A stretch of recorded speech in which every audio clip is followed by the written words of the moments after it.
The new Senate President, Scott Ryan, knows full well institutions in the modern era have fallen on hard times, with declining levels of public trust.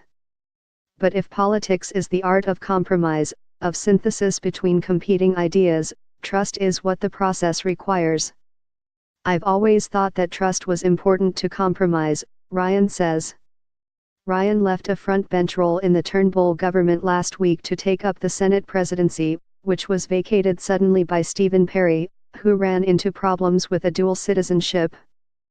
It is pretty unusual to parachute out of a ministry into a presiding officer role when you are only 44, to aspire to the ceremonial rather than the power plays of cabinet, or the Victorian Liberal Party.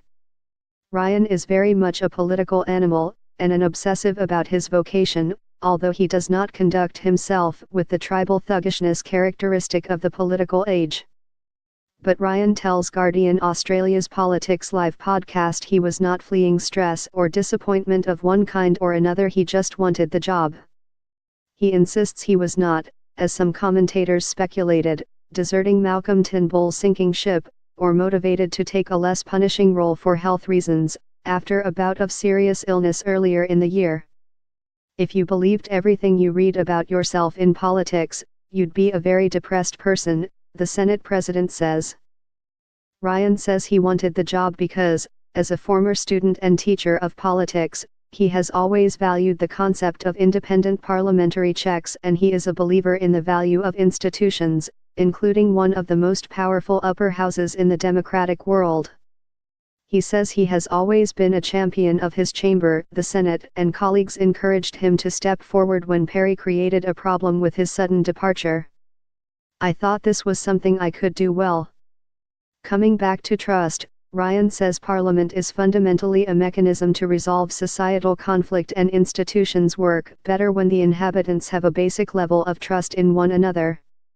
We send people to Canberra from all around the country, from very different backgrounds, experiences, identities, walks of life, and we ask them to resolve conflicts, he says.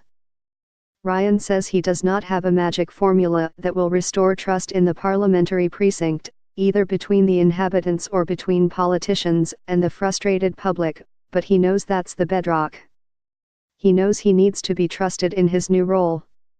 When he first took the chair after his election to the position last Monday, Ryan characterized himself as a servant of the chamber. It is a quaint thing to say, but what does it mean in practice? I no longer represent the government, the ministry, and the decisions that are contestable in the parliament, Ryan says.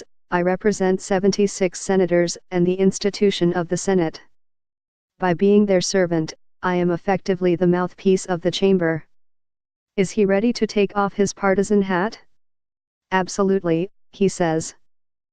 He says he will continue to sit in the Liberal Party room but not participate in debates, although he would like to be able to contribute during conscience votes in the chamber.